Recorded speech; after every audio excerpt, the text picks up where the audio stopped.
NIA adwumayɛ fonso so ɛtrɛ niema bi nkoye ɛfama wɔnom nte no strike no wɔda so a ɛwɔ mu anipa akɔbɔ wɔnom akyi dɔm a yɛnyina no yɛbɛhwɛ na yɛbiebie mu de ama mu akyerɛkyerɛfoɔ kuo ahodoɔ bi afrase ya wɔka nsɛm bi kyerɛkyerɛ mu sɛ asɛm bi di kana edi tientie wiai edimu asɛm ba na wode wani kyerɛ mu ɛwɔ akachi north abato ampesia so abrahye badwane ya ono so wɔ wɔno so kan nsɛm bi di akyerɛ sɛ wɔnhwɛ na court no ɛma kwama yɛwura to forcing wɔntimi eni ne dwuma asɛm abrahye badwane enduro ahodoɔ ya aka awiemhyɛn gyinabea ya mpanifoɔ ɛpɛ nduro anom a wɔnya bie no emu asɛm ekuo bi atwene titrɛ sɛ ɛnkyɛkora Ghanafoɔ ɛbɛte wɔn kapa asetena mu ayɛ den ɛde ama wiase nyina na so yɛse de wɔ susu na no wɛnti no asante mantam kropo kumasemufoɔ so ato wɔn mu tuo ya wɔkyɛ sa ban empuso ne ho aka bɛ sɛ abosome enum ne nsia no na yɛkwakɔto aba na opani bi a waben ɛwɔ abato ne mu nsam kyerɛ sɛ bɔhyɛ ahodoɔ no tirimu pa ahodoɔ yɛ gu nkrata so yɛhwɛ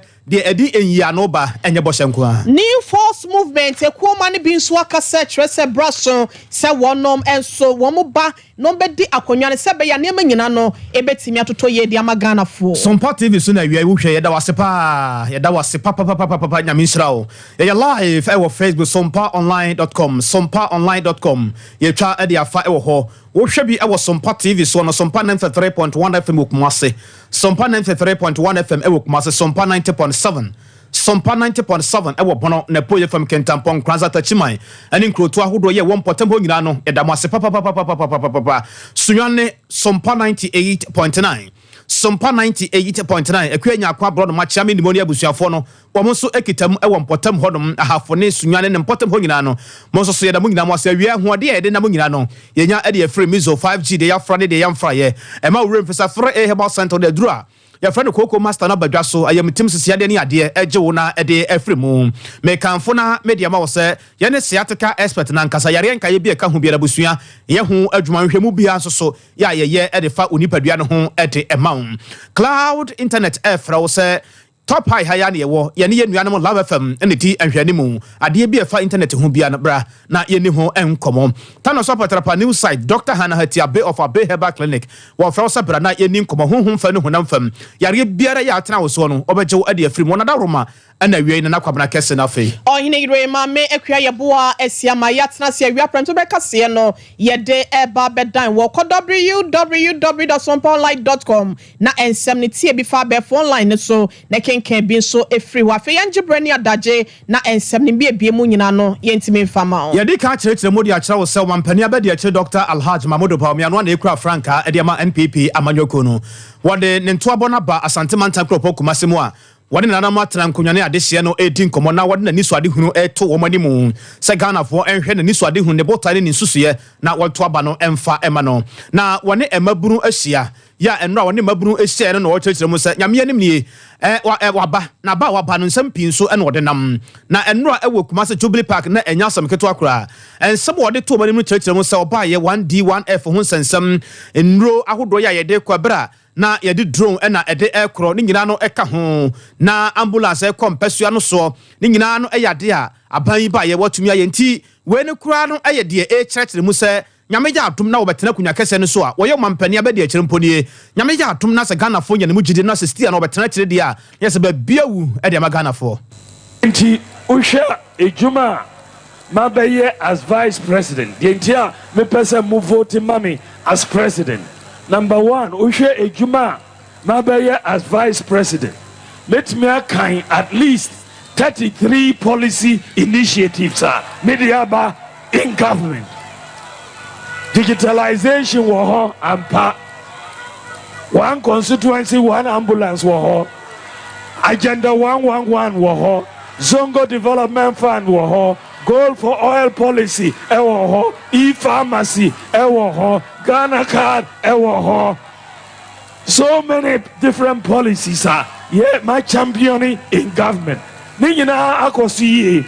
Obia kase, ushe vice president sa bawa Ghana ha. Unya vice president awaya ejuma say Dr. Mahamudu Bawumia. Unya vice president. Ubisa John Mahama said, Obedi vice president, on pointing out one policy. Baku pair or the buyer. Baku, me what 33 on pointing out Bakwa on Timmy and the score no a 33-0. 33-0. Only Bakupo 33-0. Enti munyinamu himself vice president Ejumano mapasi. Enti mum promote me na munko president. Me we vice president Ejumano. Mum promote me na munko enkodi president Ejumano. Munyinamu himself agrono ebaso a efriana patututu. Ena anono mum himself agrono ebaso pa. Ebaso pa. They are tossed me person move voting mammy no say. Move voting mammy me a member in fear watchy and yes sir John mama move voting mammy no in fear say no beba in fear 9 na oba or see or call honeymoon first before abe share say ye juma or course our honeymoon neba mu hunu biom bye bye no media mudi mammy me in fear watching no mesamba in fear 9 and yes sir na me masra mu say mo renew me license and yes sir enti me yiri me ho ba aye juma no so de mo ni beso na mo amani license no Ghana mampani abedi achire Dr. Alhaj Mamudu Bawumia wamananso ho wasan eto aso echirechiremu se ene bibia aya abefo eno nso okasa kakra edefa ho vote mami ne say ene yeah global economy yi nyina we are seeing nyina yeah call digital age and yes sir we are seeing call digital na we are seeing nyina eko na yeah call digital why na mo dwin say or your president of the Ghana ebetimi akọ digital age you know say Mr. Digital yes sir Mr. Digital no debate me Ghana akọ digital age enti mom voting money na with the new ideas ebeba in a digital economy agriculture ni nyina ye de beba enti mon sorry your future is at stake ideas I me wono enye nkoko kitikiti ideas enye nkoko buo ideas enye a confirm ideas me wo transformational ideas enti mumma mistiano na minchikano na yanko to the promised land na ne kwakra mukra nso wasande so ekire se nkane ahon sensem ne ade no ne nhye be ne ade a wode bae no o kirikire mu kakra. I want us to also move to bring down the cost of electricity. The reason I'm a person is saying and then electricity was through because you see oil and gas to generate electricity and then the person Ghana you new direction we are going to use solar power to generate electricity. Solar power solar power no nyamine edi ewiano achayen for free here say yakokra etua foreign exchange akoji solar power no at the home we will harness it and implement 2,000 megawatts of solar power in the next 4 years. We will bring down the cost of electricity by at least 50%. Now, Omampani abedi echi Dr. Alhaj Mamudu Bawumia ne yete nkan. Na ne nansa to aboya wode ahyehye so wasante mantama no no wode akwakọ remu ewo Kwabere East Kroponi mu wasante mantama na oduru ho no Kenya se eno okoko wura ahemfie ho na esanse pinti asase na ho kwa na krobia ewo rent no wone berima Fredu Ajeman ekodi enhyemu bra woduru ho no na Dr. Mamudu Bawumia akwakoye ni dishem anase ni disem de ama wonuma wodi na chie ene nananom ya wokokoto wonum nyina na berima Fredu Ajeman Kenya se hene wono so ekasa wo ma eye Bawumia akwaba ensama hodo ya woto editai ekire no yenko na yentie bimra Jacob said, Dr. Mamudu Bawumia, I want to hold by a pound of Kwabere, that's the letter to me. The final song out of my pain and out of that work before I said, Kwabere, said another take us. They become our problem. I should pay. so nyame ne ala daroma Kenya sitan no owatumi akuni nyina e de amaye na aka sebe sese e kwan a fi Kenya se ko amponten e fi Kenya se e ko wade dumakase e fi Kenya se e ko kwa ye wo e kwan a itumi ne ka ko antwa e na de best no mampani abedi e se ya wo to franka ama MPP kono se ye bompa ye se nyakopon twe ya poma o si ne no ye se ala se odele ba sa akwan a akani nyina no omo hwe na onye ni nyina emaye na ema kwabre se de o kan ye se Ghana nyina ye hwe abato kese kwabre is e de to aba kese ba na bigidi ye se na bibedi akunya na bibedi akunya hwe na e twam no so ye hu both no sia eti ko so ba eye ti mesre no se me bompa ya ma woni na bedi achefu ni na ne bre eni wonti o dwumadie bebi o sa ko mi ya pa ni ho yiri ya we ne ka sa bebi e be jano na ya se ala se on kan ho na on fa na e me so mo ma Ghana aba asumie Ebusia Berima Fredi Ajima wono na de woni chemo Kenya sia wodi hine ewo eye adehye so eso ewo ho na ne nyina no echi no na ye Dr. Mahmoud Baumia Franka tuni de ma MPP amanyoko no so ja kasemo ehwe nsem sei editu ho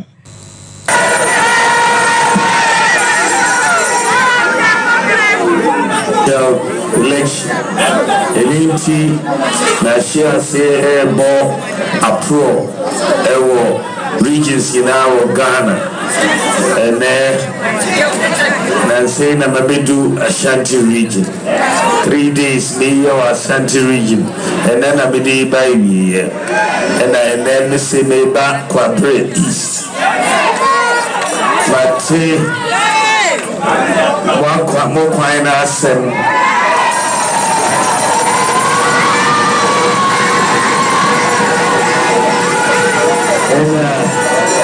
the person let me meet you here. Sorry, I am one final. Never be all that be said. A quietness and me here. Listen, me show my boss say, you better quiet no Tamabo. One time, if I want to see more here, MPP, your highest votes every quadrant.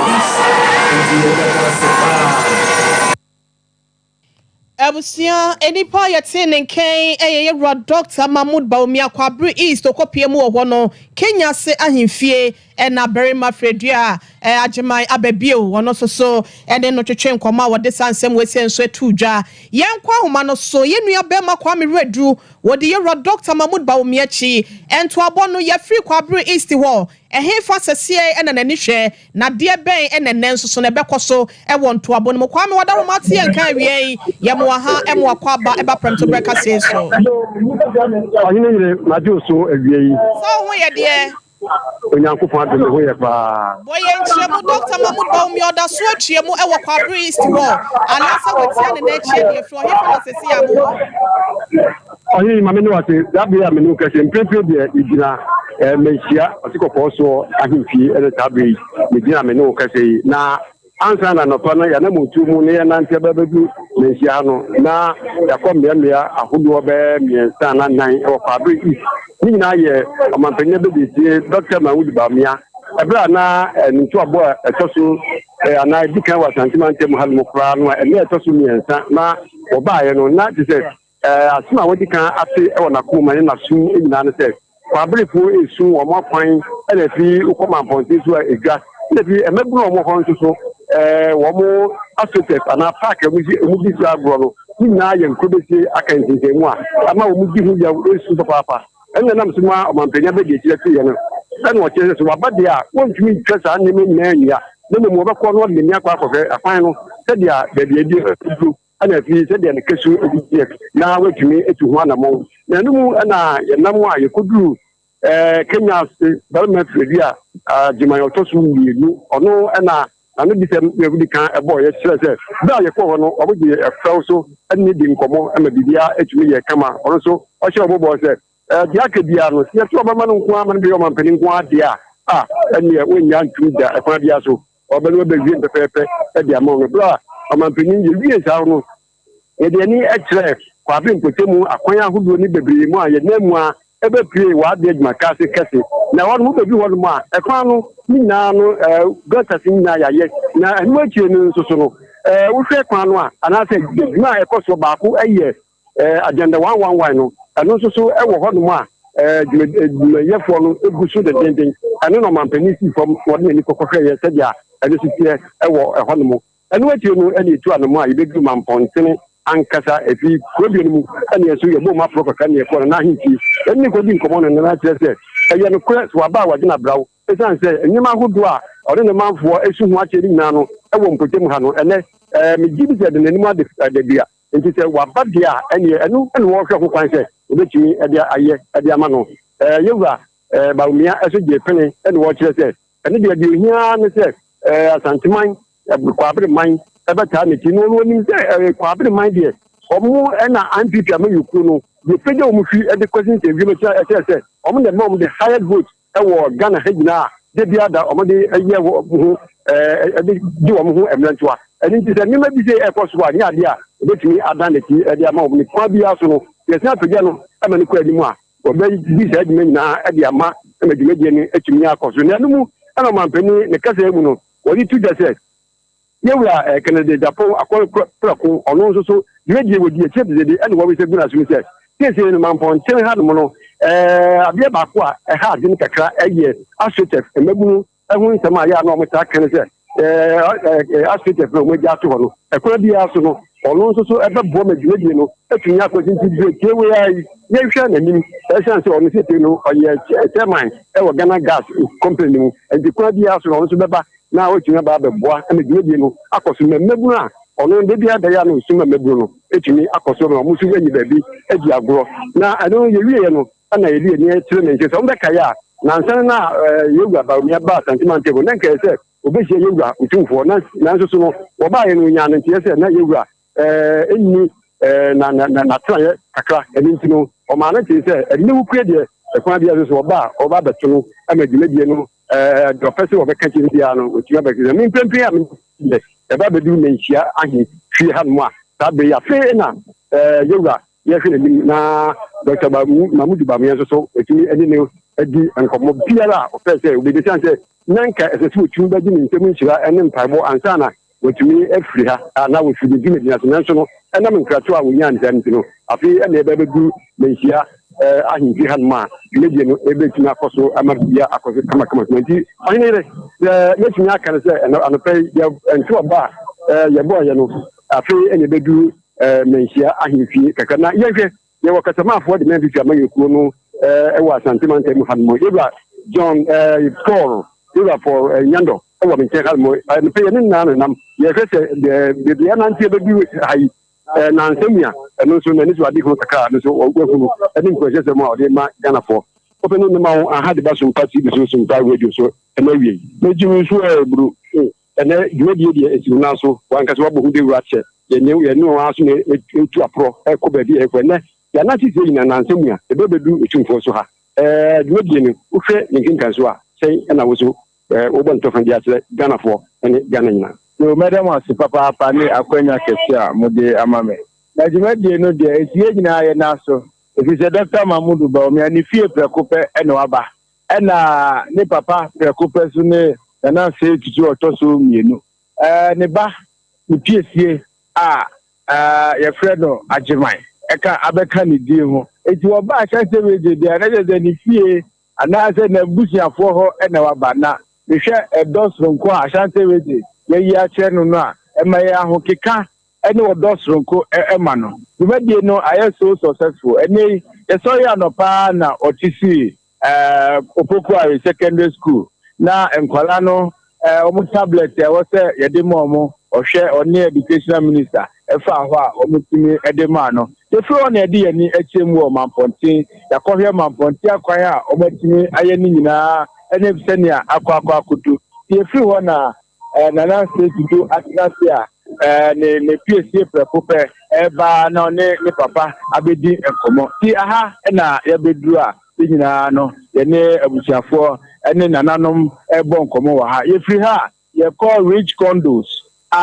ye need the businessmen omo Ashanti Mantemu ha ekwa akodi enkomo ewa wani tia that businessmen ni na echo krata akoma the regional minister said airport wa na ewo Ghana ha international airport nyina no ba ko pe ene kana do dan kwa akofado ene Dr. Mahmoud Baumia Ajimai e de ba kwa ba kuma se ha dia womo eda na si papa e kire se ene enkran akoba die no aboa ama ebete subeti ama womu nti womu de asida ebesi regional minister so na akọ president ho iti wonu omu be din komo ekwan ebe fa so a womu nyuma ebe kọ so efisi Dr. Mahmoud Baumia eni so ade hu ne se o se obema tax amnesty iti businesses e wo Ghana ha businesses ni nyina enye tax friendly obia ko tia tax na wo di amemefe na rehwo ni ade wo mu no o se ne tax no 2025 obia tax a wo di ni ka wo di nyina wa shegu ye nyina ye start no ground zero mumra na fede ya hihye ne kwan a obefa so a utia tax ne kura wo hu tie hia se ono mo be di enhwemu na watimi ne wo mo adi nkomo owie ye ene wo sem ukra ne ma ba Ghana ha ensese ebro so se se de wo Togo eti ene Ghana port ene Togo ye ba be di enkitahudi a ebetumi aboama duties no ebeba from it is a 40-feet container na wakra yenim ne bo 20-feet container na wakra yenim ne bo enye da bia na da ne da wo de niema eba Ashanti Wejenkwa eno special task force no mo twawo no ma be ju niema go da niema ni nyina Dr. Mahmoud Baumia say 2025 enye sa de no ehu bi mu Ghana ha ye beda say ye nua Kwame Redu ena ye kwa ekotie no Dr. Mahmoud Baumia ne nansa to aboya wode ahye so Asante Mantema say no no ena emu nsem bi wode adan ye no na ne fa ba bi nso ande si amanyoko no kyerɛ sɛ ɔmo so hu na de foforo de ye ka ne nyina ne ade nyina no nyɛ sa nete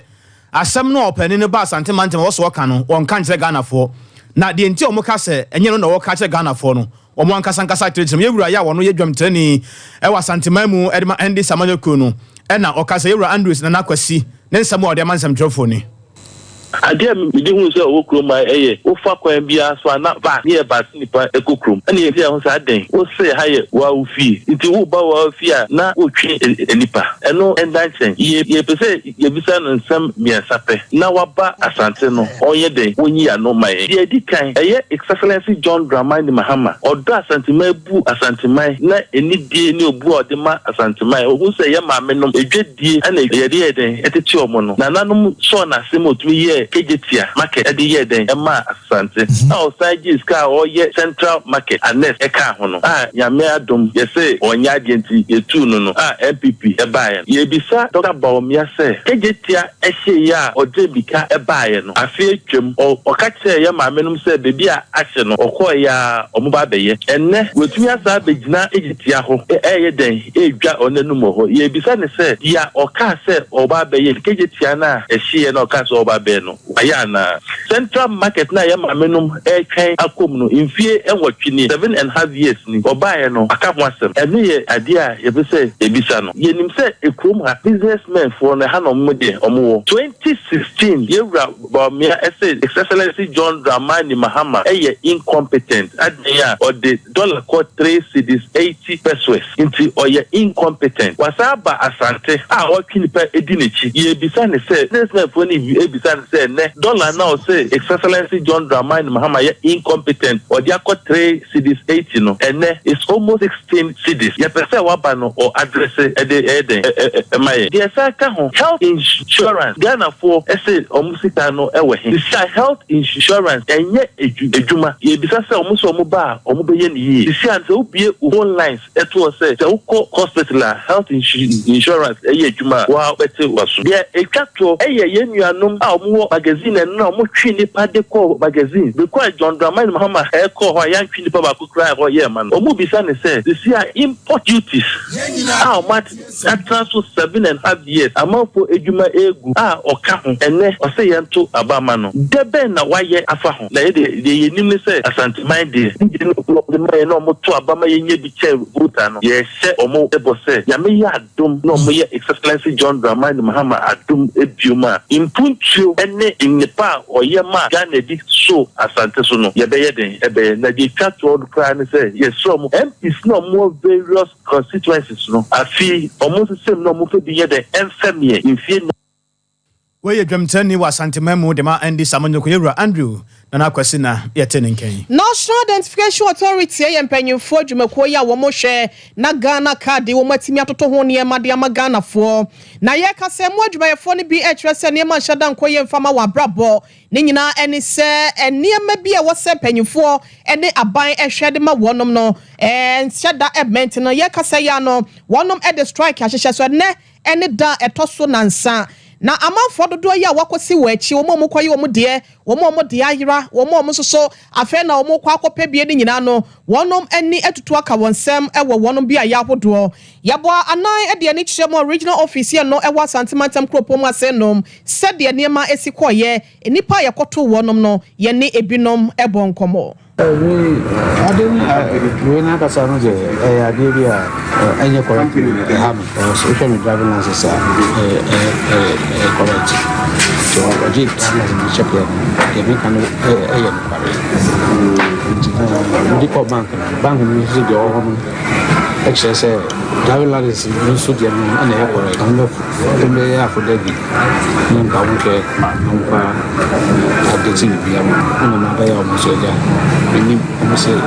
more down and do a habit more down and I'm so more get job no more can a book more I'm so about this because of what you say born on which that's the said the Omudia Kosagan Academy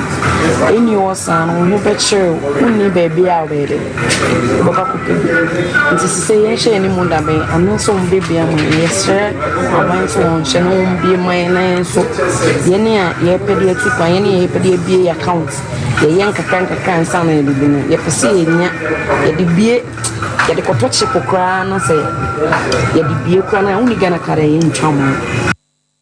Ebusia na chese ene se de niema sikoye ewo regional office asante mantama senofa NIA4 ehono strike mun sensem no eno bibi ena ye bie di akire we Senior Staff Association of University of Ghana ena ekasai Federation of Senior Staff Association of Ghana FUSAG so ekasa eno Teachers and Educational Workers Union tewun so ekasa mo trese ba bia duru de omatu omo hofo eye tete omatu omo hofo trese omadi kan aban no ahia ama omadi nkoma ama na koduru se enema ba ko mienu miensa bi ho no wo sa aban no hwe na nka wode ema wo mu nigira na eye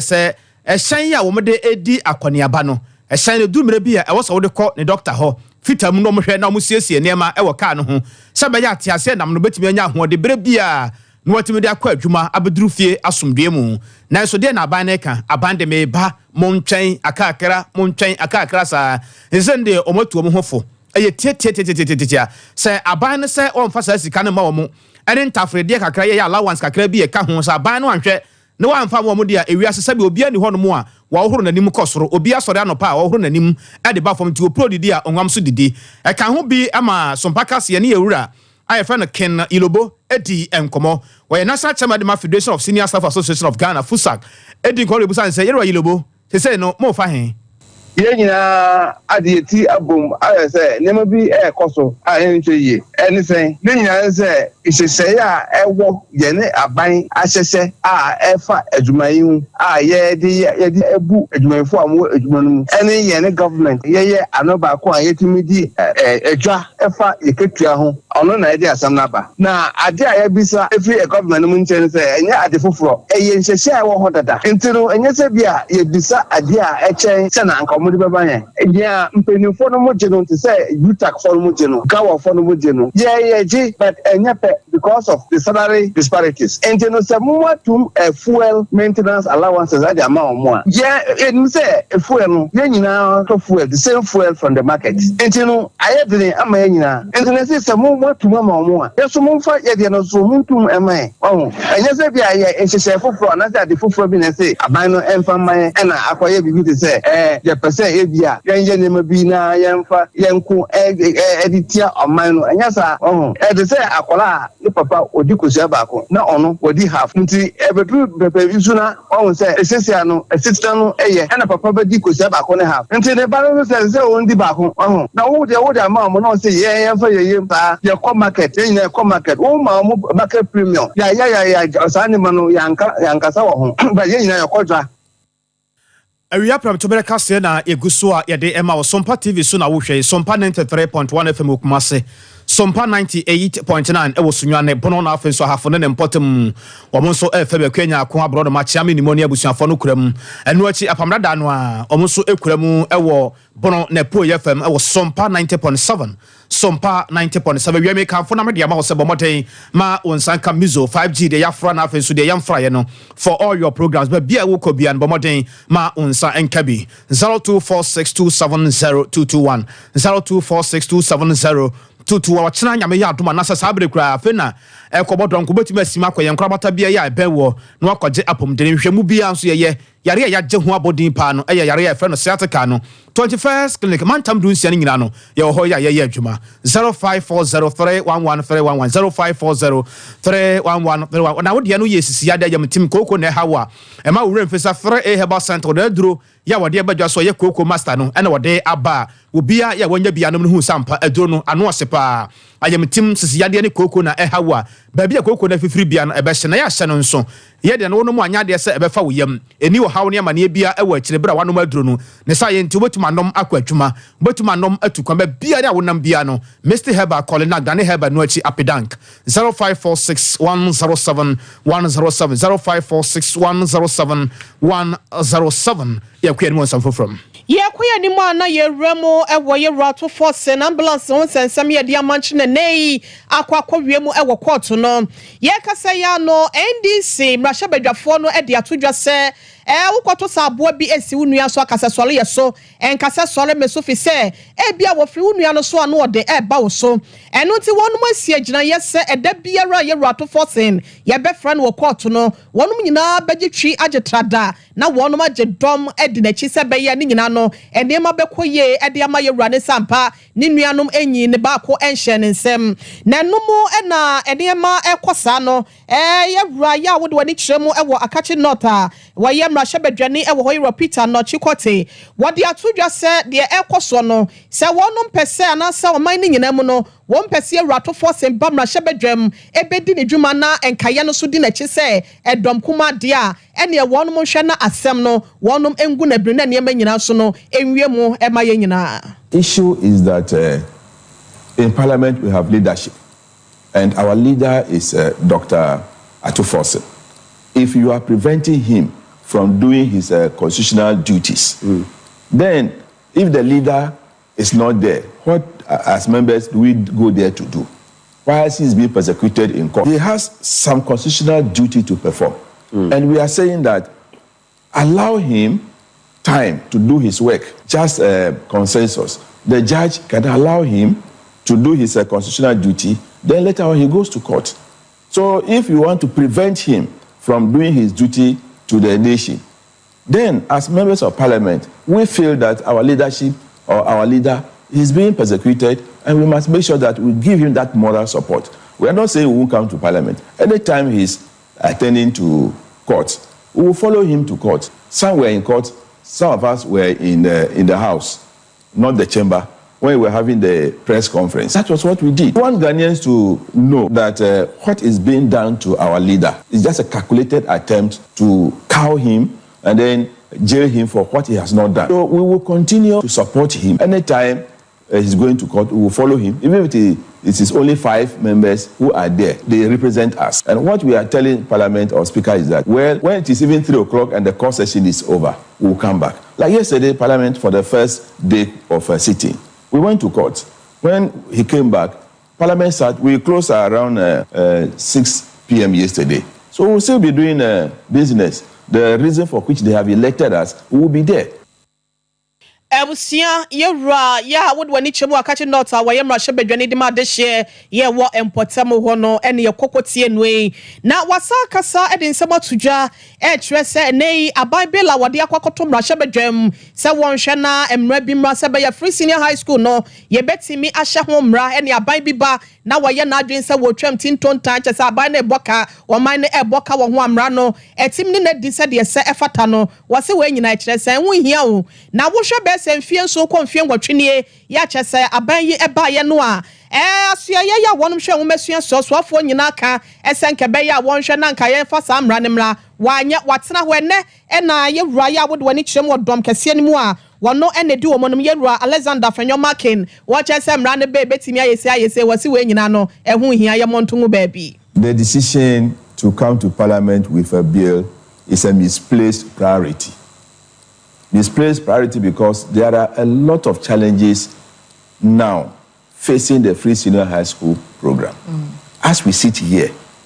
government is owing WAEC over 224 million Ghana cedis for the conduct of examinations. For this year, those who are going to write the WASE in August, government has not released even 1 CD to WAEC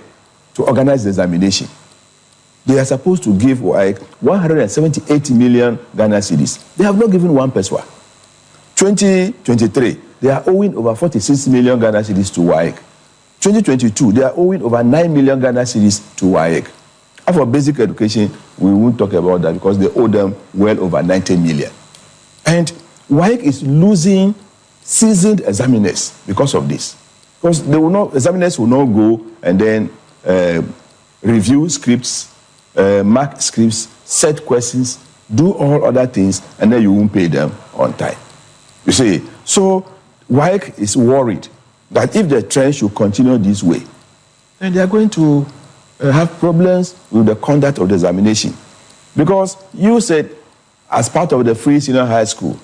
program, no student or candidate should pay even a pesewa for the registration of the exam. The government will pay everything. We have approved this budget for you. Give it to them to conduct the examinations. You now owe one student 1 laptop. You have not paid even $1. You are owing the supplier $337 million. Instead of thinking of how to pay that money, and even today you say you are going to distribute the tablets at Opokuwari Secondary School, something you have bought on credit. You have not paid for it. You have bought food and fed the students on credit. You have not paid. Instead of thinking of that, you say you want to bring a bill. Oh, na sana na dokra we free nuane ne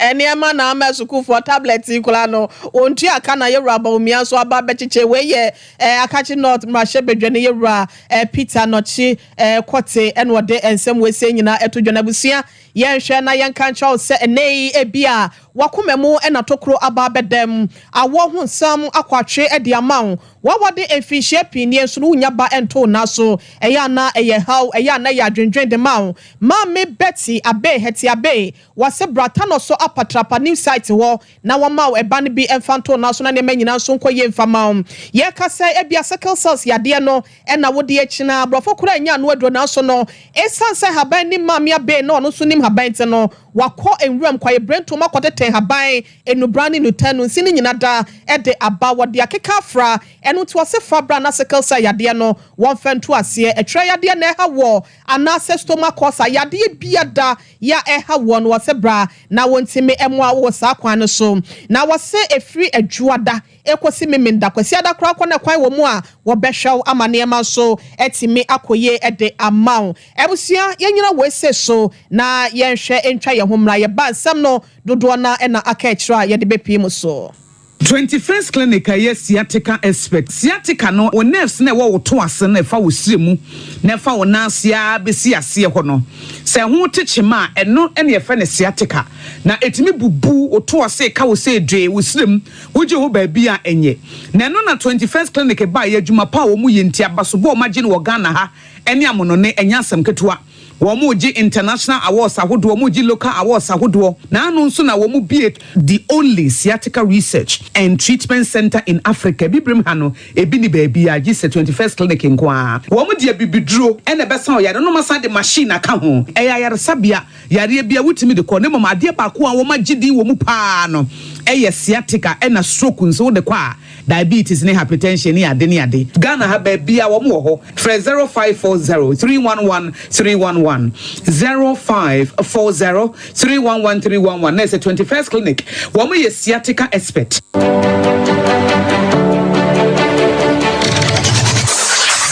Introducing Mixer 5G Sparkling Drink, a whole new refreshment in a can. Mixer 5G is a tasty non-alcoholic drink. It is a perfect companion for all your events, including parties, weddings, and funerals. It is made with green tea, ginseng, guarana, grapes, and grapefruit. Get refreshed with Mixer 5G Sparkling Drink. For bulk purchases, contact 0246 270 221. This advert is FDA approved.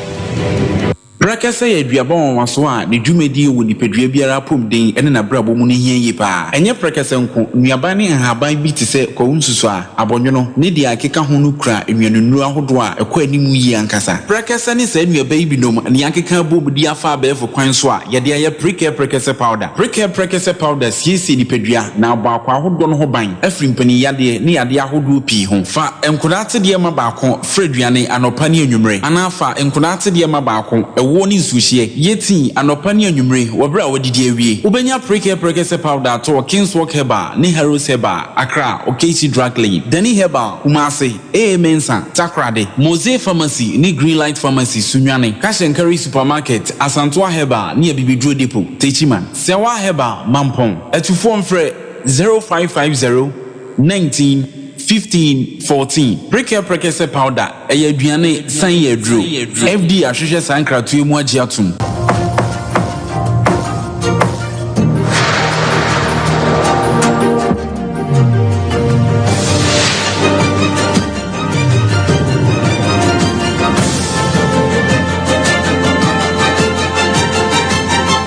Sompa TV Emma Aketiapa abusuanya da wase na yama wakwa abaye konsam foforo mu bosom we enche na ebewu anesa na bosom ne nya wu pene chese abosom numu ana aka yeba na yeba beto abase nyame anse ni wiase nkwade a aka ho bi ma wone a opese wodi o mampane e wo Ghana hasen nsam de wo ka bi pa Dr. Alhaj Mahmoud Bawumia kane mampane John Dramani Mahama ne wone e ka ho obi ani abre e kan sema kire Ghana for sebe ya Ghana for behwem na wato aba no e de amano na no aka ho bi mo pani a waben e wo amanwosemu aye frɛ yɛwura Justice Siam Mandela wɔde atudwa ya wɔkyerɛ sɛ ɛyɛ ase wɔn kasa akyerɛ Ghana fo a yɛsika asɛm a anwe ne se wɔ hawo ne amane no ɛyɛ ansɛm no wɔn ka no wɔn nka asɛm a ɛde enyia no akwasikɔkɔ sɛ solution ɛde ba na asɛm no deɛ wɔka no watara tentententententen saa no akwasɛ Bible mu asɛm wɔka a wɔnwie da wo ɛyɛ ade sɛ hadwen asɛm no wa akwasɛ borɔfo nwom nti wei no wɔka no saa no wɔgya ne tra saa no ana ba ne saa na Ghana fo so ɛhwɛ ne saa ɛnsɛm de wɔde bebere atudwa paa or how were mine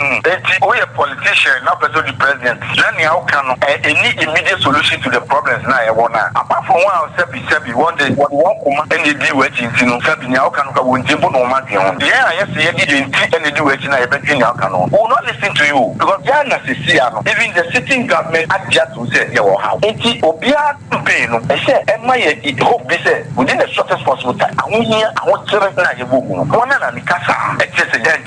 yes, you remember any duma, which is also a problem. One and the casa and the promises no and that's a okay promise crown now what needing. No one find linky problem there. And you'll be not saying now you do no better analysis on his own. 80 now back can be now they are linky problems say the duma nothing a double education I am one be ba. May yes was say there be 1 year skill training for every student. Instead of secondary school no obey one skill training. Oh your school now train duma. If you are there no bet me I understand. You are talking directly to solve the unemployment problem. And no never survey 1 year. And go for adjourn a woman and send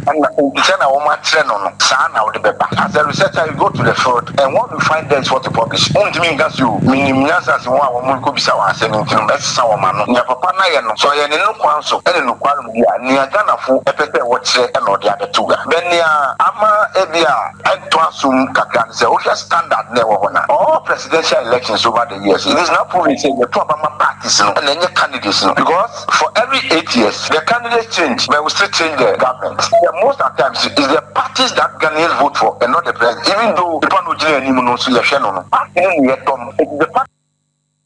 ɛne yɛ a ɛtwa gu yɛ yɛwura Justice Sia Mandela wɔ obi a wɔnim de ɛwɔ amanyɔsɛm mu ahokyerɛ ya Ghana for dodo na de wano atom bie ɛkasa wɔpa wɔn ho a wɔn ho asene mu no ɛyɛ ade asante mantem kropo kumasefo nso ɛde wano atom bi ɛkyɛ sɛ baabi a nneɛma akɔde deɛ ɛduru adwo afam pieto brame no nte no wɔsrɛ mpanyifo ne titiri ɛne aban sɛ wɔnhwɛ na wɔntete nneɛma so ɛma nneɛma mra fam sɛ bɛyɛ ahokyerɛ no ɛso ɛbɛtimi ate na adehye nso no wɔn yɛ die wɔn sa ɛtimi aka ma ahotɔ nso ayɛ wɔnom ɛkyɛfa yɛ ne binom ɛtwetwe nkɔmɔ anopa yɛtumi hyia hɔ ha bɛyɛ 100 metiwe mesi da bɔsɛ professional mason yɛbɛtena ha yɛ adwuma nkɔ yɛkɔkyin sɛ yɛkɔpɛ adwuma yɛ adwuma yɛ mwɔmba 4 baako nursing baako wɔbɛwie secondary school this time brother anopa mutumi sɔre koraa 1 cedi koraa menya bi yɛbɛtena menyɛ adwuma nkɔ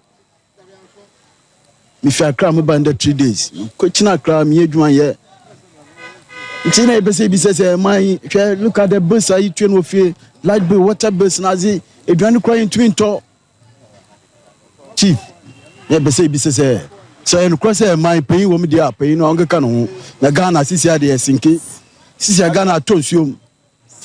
tiɛn sɛ ɔba ne deɛ ɔtumi ɔmama no kakra bi a ɔtumi ɔde twatwa no ho kakra ni sɛ mekɔkyia na meyɛ kakra ma me wabɔ no ɛka wabɔ no ofie so de kakra hyɛ mu na ɔno kora sɛ ɔnsu baabiaa mbɛma dodoɔ sɛ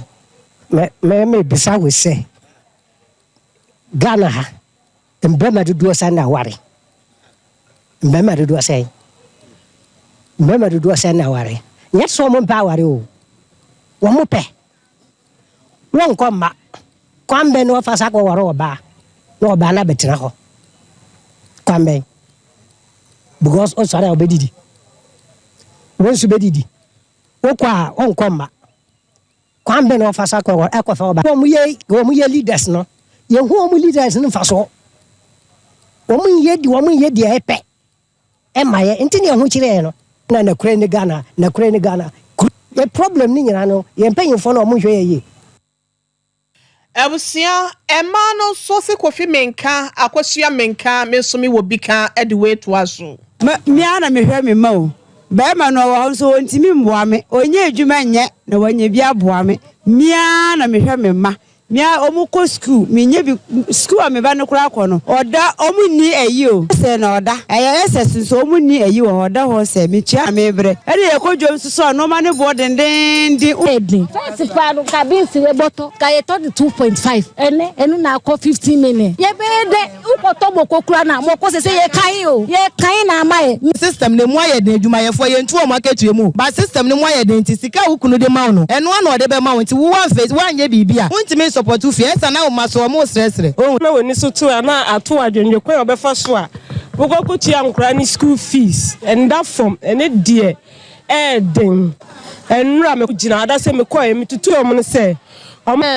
se ahokyere ne bɛma no so a ɛma yɛ o ɛma no so yɛ hokyere yɛ because say bɛma no ontimi nyi sika no ɛmfa ma yɛ nti kakra na yɛ bɛba no ɛno a ne yɛ manage enkwala se enkwala no kwa dɔɔso dia na ɛsɛ problem no ayɛ bebree wobadwom so na yɛ antɔ adeɛ no so a na ma pressure ɛba so enkwala no so benya ɔmo deɛ because pressure no ani kwa asɛmo yɛ to aso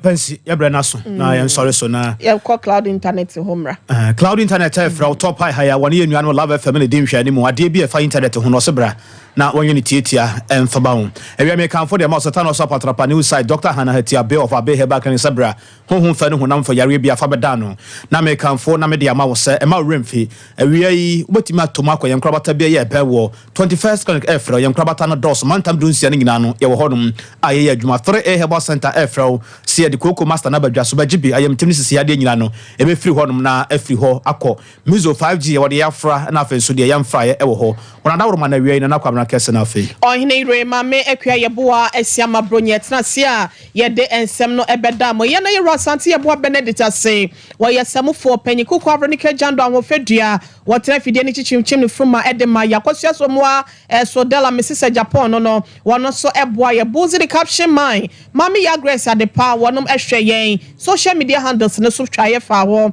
ye fa sedama TV wo Sompa TV MC ho ye Dave ne dom ne nyina danana ya woni school fees nyina eka ho ebi Sompa 98.9 wo sunya na kwenya kwa bro no ma ne dom no so ye da wonom ase na Sompa 90.7 so wo eye nkranza pamdada ne dom no so eso mu wo ho abusua ye sorry so amasofo mami premeni amesa papa bi Sompa nkomodwumedie no wo de atoa so amamo